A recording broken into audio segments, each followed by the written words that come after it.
Welcome back. The worth of any nation can easily be measured by the way its most vulnerable citizens are treated. Yet our pensioners, including military pensioners, struggle to get paid. That was part of your brief as Minister of State for Defense. What can we do to solve this seemingly intractable problem? Well, I'm glad, Madeleine, that you came here prepared. I haven't checked my purview in office, what I've done in the past. At that time, yes, I was in charge of pensions, and I'm telling you that I did a lot. I remember vividly General Denkai Debayo, 007, that's his number, that's Nigerian Army number, 007, was the chairman of pensions of retired soldiers. And he would testify to my strong ability and, of course, my passion for retired soldiers, in particular retired military officers. I did everything humanly possible to ensure that they have an engaged procedure. And I was on the verge of digitalizing it, putting them on pension, electronic pension, before I was taken to Interior.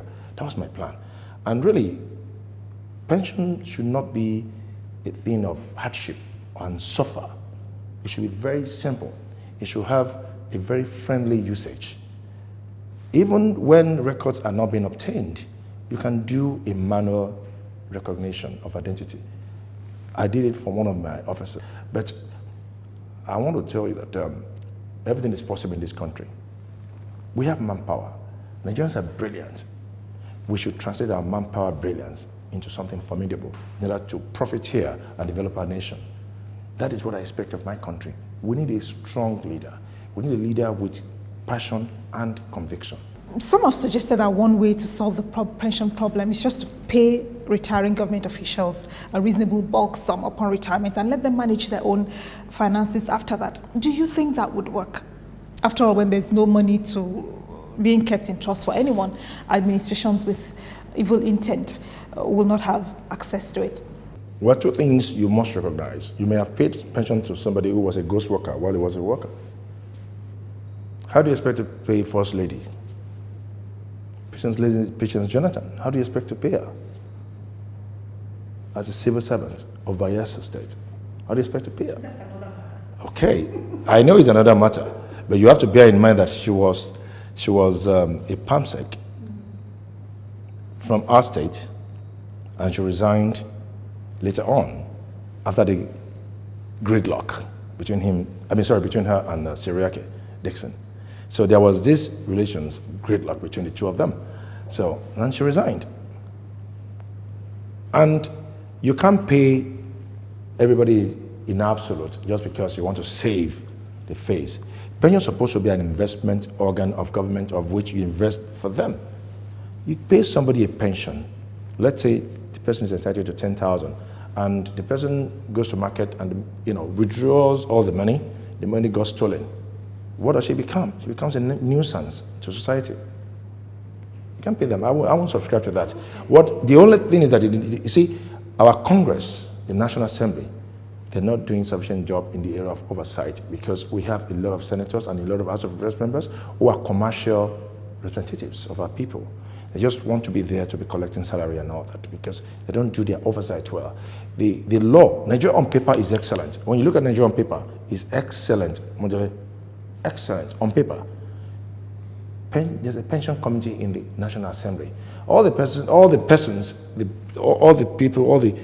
representing us in the House of Reps and Senate, what they have to do is to put heads together and come with a proper oversight. Pension money must be invested not in one bank, in different banks, so that they put up and they don't negotiate. But where you put pension for 3-4% because it's arranged, whereas the prevailing interest rate is about 15-16. Well, you're collecting 3 or 4. Of course, you're making the money to become zero value or useless to the collector or to the owners of that money. So you must do oversight to ensure the Congress is empowered to do oversight. The oversight procedure and processes are poor, period, because we have a lot of commercial senators and commercial House of Reps members. Not all, but a lot, a good number. You were once Minister of the Interior. Customs right now is under the Ministry of Finance, but you have advocated that government should take customs back to the Ministry of Interior. What are your reasons? Customs is a paramilitary It is a major organ and segment of our problems in the area of Boko Haram, because customs supposed to be working in tandem with with immigration at our borders. There's something called border control, and there's also something called border operations. They must work in tandem. The border operations, two of them are involved, both customs and immigration. The border control is supposed to be only immigration because of passports, to have people who are having exodus, inflow and outflow, and to keep statistics and the number of which people are coming into the country. Why should two agencies of government be working under two different ministers with two different ministerial briefings and two different ministerial directives? They always have problems because we keep quiet about it. There have been times in the past whereby they have actually expressed many threats in the past to shoot each other. In fact, there was an instance when I was in Interior because of material gains, because of material consideration. They must report to the same minister. It is part of our security issues. Look, how do you check somebody? My own template, and that's the way, that is the IBP, International Best Practice. That is international best practice all over the world. Interior Ministry is the most important ministry in nations building, in the area of security. Interior will curb essentially more of Boko Haram if we are doing the right job. All necessary security agencies must be with Interior, including DSS, including NIA, Nigerian Intelligence Agency, Customs, Immigration, Prisons, Civil Defense. They should be under Interior. The most powerful minister in many European countries are Minister of Interior. But because we have witnessed military regime for so long, people attach more importance to Minister of Defense. No. Minister of Interior ought to be more powerful. People make defense a big deal. No. They are meant for against aggressors, against our sovereign nation, external enemies. But our internal problems, how many times do we fight external enemies? We fight more internal enemies in order to build security for our people in our nation, to provide security, which is guaranteed by the Constitution. First article and first aim of our Constitution of Nigeria, 1999, as amended, to guarantee security for every Nigerian. And this must be provided by Interior. You are also Supervising Minister for Mines and Steel. Why has it been so difficult for the country to harness other natural resources apart from oil, especially given the dwindling prices of oil? I learned that Lagos, for example, has large deposits of bitumen. It is not difficult, Moduli, and I'm sure you knew or you got to know about the fact that Lagos State has bitumen through my interview in the past. Okay, yes, you did. But okay. Okay, whatever the case may be, it was not until I became Minister of Mines and Steel that a certified paper, a certified document by Australians and Canadians, the President Yaradua, may so rest in peace, my late boss, actually said we must find a solution to this. And he approved the memo that I should have the Canadians and Australians to know the number of deposits based on the number of meters we have of deposit of bitumen from Lagos, Lekki Peninsula to the entire belt of Ogun State, which is around Ijebu-Ode, through Ijebu Waterside to Ondo, vis-a-vis Edo. Minimum 50 years. It is part of passion I'm talking about. After the APC lost the Ekiti elections to PDP, you expressed shock at the result and were quoted as saying that there will be post-mortem analysis done. What have you found out to be the cause of that loss, and how are these being remedied?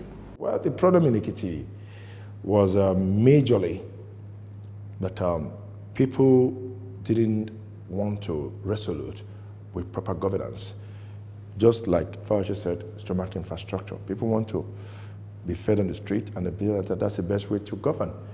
Fundamentally, we must remember that there's an adage in Yoruba land that a man that's very sincere may not be taken serious or be likened. Just like our Prophet Jesus Christ or Prophet Muhammad, sallallahu alaihi wasallam. But I can tell you that this is part of the things that we must imbibe, that if you are for the truth and defender of truth, you see more people, because we have more of evildoers in every community and every society.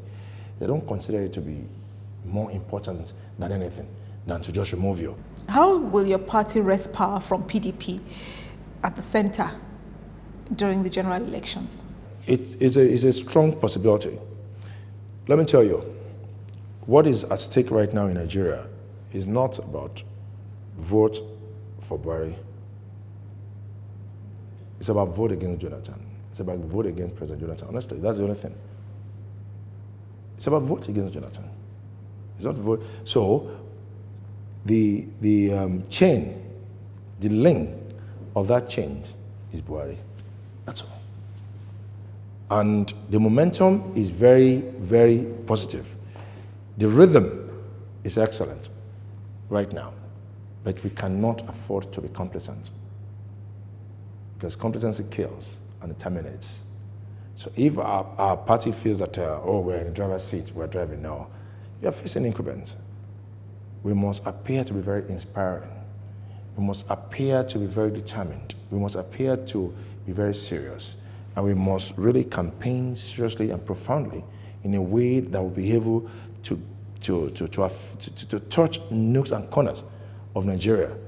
People are just looking for change. Unfortunately, President Jonathan is not an angel, neither Buhari, but President Jonathan being the person at the podium of leadership right now, people just want to remove him. It's not about Buhari. It's just about go, then let somebody come in. But the person who is now the ambassador of that change is Buhari. What is it exactly about politics that is so addictive? You've been a politician for like forever, and yet you keep running for office. As a matter of fact, you ran for Senate you ran unsuccessfully for the Senate during the last APC primaries. Politics is noble and supposed to be treasured. It's what other people cannot do that you do it. Whatever I cannot do and other people do it, I commend them. Honestly, a lot of people cannot be in the state of politics. Politics is great. It makes you to do what other people cannot do outside, because you protect your name, you protect your integrity, you maintain dignity, you maintain value. That's what I enjoy about politics. It makes me to develop myself mentally all the time, and it makes me to guard myself against what my people say. I should not do this. And I try to imbibe the same thing on my kids. That value is very important to me. Now, yes, you said that I've contested elections several times. Yes, I've lost many elections, and I've won many elections. I mean, I've won election. I won once. But the beauty of politics, it has its own temperament, and it has its own temperature. If you can't stand the heat, get out of the kitchen. If you can't stand to lose election, don't be there. Don't be in politics. We gamble. You gamble. Because the momentum may be very favorable to you. Last minute, one leader will just say, no, it can't be you. That's the end. So that's kind of the thing that affected me in this last election.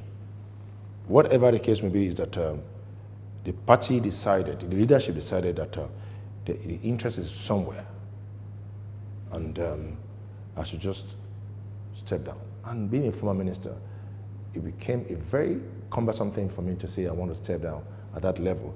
After I already established my campaign office, I've established a lot of people from different local government and all that. If I do that, or if I had done that, really, seriousness in the future would not be there. So you have to be careful in stepping down as well. I went through the momentum. Whatever the outcome, I knew inside me that it was not going to be favorable, but I had to go through the completion of the process, because if I don't, I will not be taken serious in the future. Chief Demola Seriki, I thank you for your time. You're very welcome. And I thank you for watching, while asking you to join us again next week. Between now and then, let's continue the conversation online at channelstv.com. Thank you again, and have a good evening.